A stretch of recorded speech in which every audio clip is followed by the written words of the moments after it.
श्री शिवाय नमस्तुभ्यम। हम सबको पता है कि आज है 7 जून, यानी कि पारण करने की जो निर्जला एकादशी है उसका बहुत ही विशेष सा दिन। आप व्रत हो या व्रत नहीं हो, व्रत थे या व्रत नहीं रहते हो, उससे कोई मतलब नहीं है।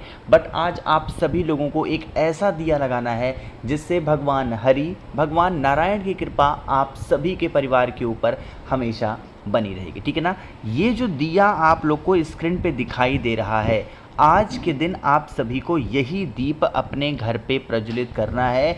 सबसे अच्छी बात है, इस दीप को जलाने के लिए आपको कहीं भी बाहर जाने की कोई आवश्यकता नहीं। ठीक है ना।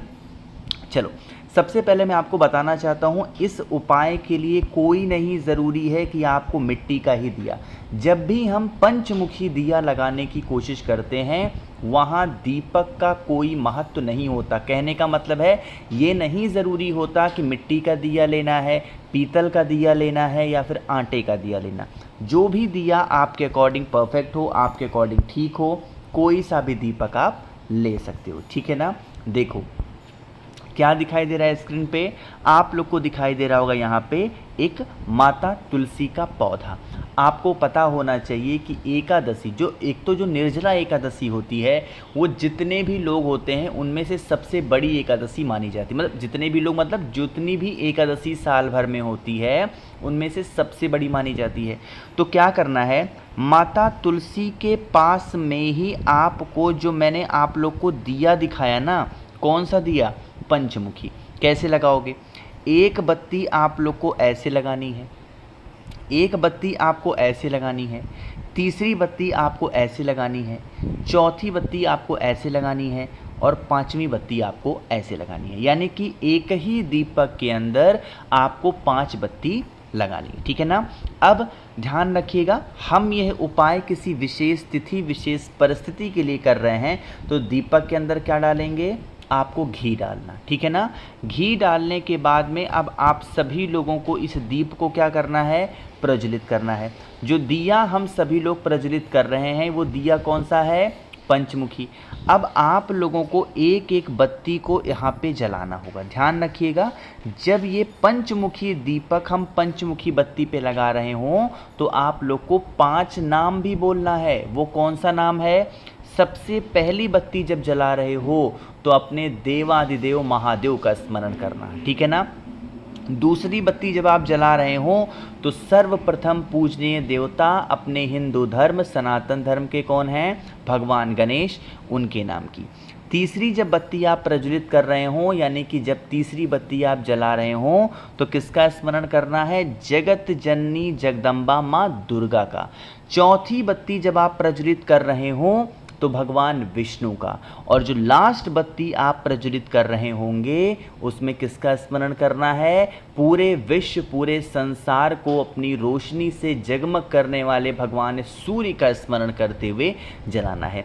तो 5 बत्तियों को 5 देवी देवताओं का स्मरण करके जलाना है। और अगर आपको याद होगा तो यही जो 5 देवी देवता हैं ये कौन है, अरे बताओ जल्दी से, इन्हीं को तो शिव पंचायत बोलते हैं। बस एक चीज़ का विशेष ध्यान दीजिएगा, जो मैंने पौधा भले ही तुलसी माता का दिखा दिया, इस दीपक को तुलसी माता के पौधे के पास ना लगा करके कहाँ पे लगाओगे, अपने घर के मेन गेट के पास में लगाना, जिससे भगवान हरि की भी कृपा बनी रहेगी, माता तुलसी की भी बनी रहेगी, और जितने भी शिव पंचायत में देवी देवता हैं आपके घर में वो हमेशा वास ज़रूर करेंगे। ठीक है ना। तो पहला दीपक आप लोगों ने जला दिया और पहला उपाय भी आपको समझ में आ गया होगा। आगे बढ़ते हैं अब इस वीडियो के हम लोग अपने दूसरे उपाय की तरफ। ये बिल्कुल अलग सा, बहुत ही नया सा उपाय है और आप इस उपाय से अपनी कितनी भी पुरानी, कितनी भी बड़ी इच्छाओं को बहुत जल्दी पूरी कर सकते हो, है ना। इसके लिए क्या करना है, आप लोगों को सबसे पहले ज़रूरत पड़ने वाली है किसकी, शहद की। ठीक है ना। ध्यान रखिएगा, शहद की मात्रा आपको बहुत ज़्यादा नहीं लेनी है, थोड़ा सा मात्र शहद लेना। अब शहद लेने के बाद में आप सभी को एक बेलपत्र भी लेनी है, क्योंकि जब हम इच्छा पूर्ति का कोई उपाय करते हैं तो उसमें बेलपत्र क्या होता है, अनिवार्य होता है। फिर आप तांबे का लोटा भी लीजिएगा, जल भरेंगे। एकादशी का पर्व है, वो भी पारण करने वाली, तो क्या डालोगे, गंगा जल। ठीक है ना, डाल दिया। फिर आप इस कलश को उठाएंगे और पहुंच जाएंगे महादेव के शिवलिंग के पास में। सबसे पहला काम करना है, जो शहद आपके पास में है उसका लेपन करेंगे कहाँ पे, माता अशोक सुंदरी के स्थान पे। अब यहाँ पे सुनिएगा, जितना भी शहद लेके गए हो उन सभी शहद को माता अशोक सुंदरी के स्थान पे आप गिरा करके लेपन करेंगे। जो शहद आपने माता अशोक सुंदरी के स्थान पे लेपन किया है, इसी शहद को उठा करके और महादेव के शिवलिंग के ऊपर लेपन करेंगे। ध्यान रखिएगा, महादेव के शिवलिंग के ऊपर लेपन करने के लिए अलग से आपको शहद लेने की ज़रूरत नहीं है। जो शहद माता अशोक सुंदरी के स्थान पे आपने लेपन किया है, वही शहद को उठा करके भोले शंकर के शिवलिंग के ऊपर लेपन करिएगा। जो बेलपत्र मैंने आपको दिखाया, उस बेलपत्र को इसी शहद के ऊपर चिपका देना और फिर 1 लोटा जल चढ़ा देना। इससे क्या होगा, हमारे घर परिवार फैमिली में जब भी किसी की भी कोई भी ऐसी विशेष होंगी, इच्छाएं होंगी, अधूरी रह जाती होंगी, वो इच्छाएं आपकी पूरी ज़रूर होंगी। ठीक है ना, इस चीज़ का विशेष ध्यान दीजिएगा, ये बहुत स्पेशल और बहुत प्यारा सा उपाय। ठीक है ना, 2 उपाय की बातें आपको समझ में आ गई हैं। आगे बढ़ते हैं इस वीडियो के हम लोग अपने तीसरे उपाय की तरफ, जो कि आप सभी को करना है मूंग के दाने के साथ में। ठीक है ना, अब सबसे पहले समझ लेते हैं कि इस मूंग के दाने के बेनिफिट क्या है। लेकिन उससे पहले आपको बताना चाहता हूं कि आज आपके पास में आखिरी मौका है, बस कुछ ही घंटे और बचे हैं। लास्ट है निर्जला एकादशी का ये ऑफर, और वो ऑफर है 7 मुखी रुद्राक्ष अगर धन प्राप्ति के लिए होता है, और 9 मुखी रुद्राक्ष होता है घर की लड़ाई झगड़े को ख़त्म करने के लिए। इनमें से कोई भी एक रुद्राक्ष अगर आप मुझसे लेते हो या दोनों खरीदते हो, तो इसके साथ में आप लोग को बहुत सारी चीज़ें फ्री दे रहा हूँ।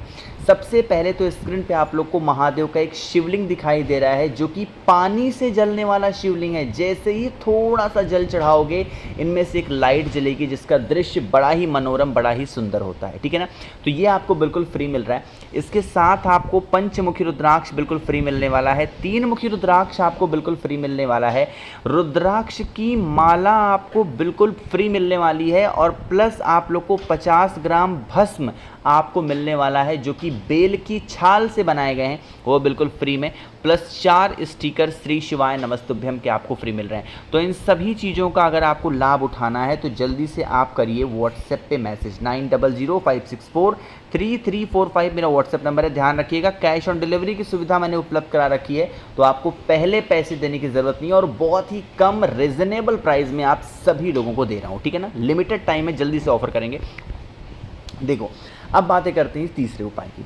इस तीसरे उपाय की जो हम बातें करने वाले हैं, ये है रोग मुक्ति, है ना।